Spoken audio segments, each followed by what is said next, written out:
Barcelona থেকে চোখের জলে ভাসতে ভাসতে বিদায় নিয়েছিলেন লিওনেল মেসি।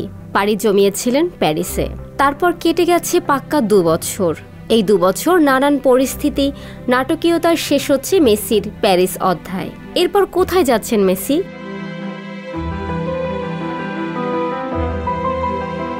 আর্জেন্টাইন তারকার আক্ষেপের নাম ছিল বিশ্বকাপের সোনালি ট্রফি। পিএসজিতে যাওয়ার পর ভাগ্যদেবীও তাকিয়েছেন মুখ তুলে। অধরা ট্রফির দেখা পেয়েছেন মেসি। বিশ্বকাপ জয়ের পর থেকেই আর্জেন্টাইনের ক্লাব ছাড়া ও নতুন ক্লাব নিয়ে চলছে নানা গুঞ্জন। পিএসজি সমর্থকদের দুয়ো শুনেছেন, ক্লাবের অসম্মতিতে পাড়ি জমিয়েছেন সৌদি আরবে। সব মিলিয়ে দলের সাথে মেসির সুরটা কেটে গেছে। তাই আর 2 পক্ষই চুক্তির মেয়াদ বাড়ানোর পথে হাঁটেনি।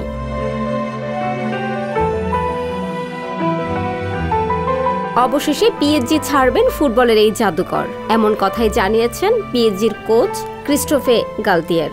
পিএসজি কোচ বলেন, আমার সৌভাগ্য হয়েছিল বিশ্বসেরা খেলোয়াড়কে কোচিং করানোর। সামনে 3 জুন ক্লারমন্তের বিপক্ষে পার্ক দে প্রিন্সেসের ম্যাচটি হবে মেসির শেষ ম্যাচ।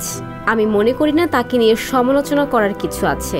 সে তার সবটুকু নিংড়ে খেলেছে। আমরা ভাগ্যবান তাকে পুরো মৌসুমে পেয়েছি।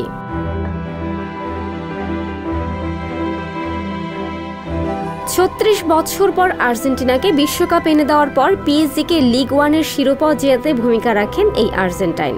এই মৌসুমে ক্লাবের হয়ে 21টি গোল এবং 20টি অ্যাসিস্টেই তার প্রমাণ।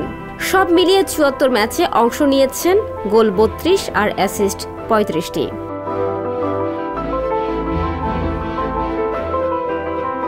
ট্রফি জিতেছেন 3টি। ক্লারমন্তের সঙ্গে শেষ ম্যাচের পর ফ্রি ট্রান্সফার হচ্ছেন মেসি। ইতিমধ্যে সৌদি প্রো লিগের ক্লাব আল হিলাল বিপুল অঙ্কের অর্থের প্রস্তাব দিয়েছেন। এছাড়া মেসির সাবেক ক্লাব বার্সাও আবার ফেরাতে চায়। ধারণা করা হচ্ছে তিনি ইন্টার মিয়ামিতে যাবেন, সেখান থেকে লোনে বার্সেলোনাতে খেলবেন। তবে কোন ক্লাবে যাচ্ছেন এই তারকা, সেটা দেখার জন্য অপেক্ষা করতে হবে আরও। ফারজানা ববি, সংবাদ প্রকাশ। সংবাদ, ফিচার ও অনুষ্ঠানের জন্য ভিজিট করুন সংবাদ প্রকাশের ওয়েবসাইট এবং যুক্ত থাকুন ফেসবুক পেজ ও ইউটিউব চ্যানেলের সঙ্গে।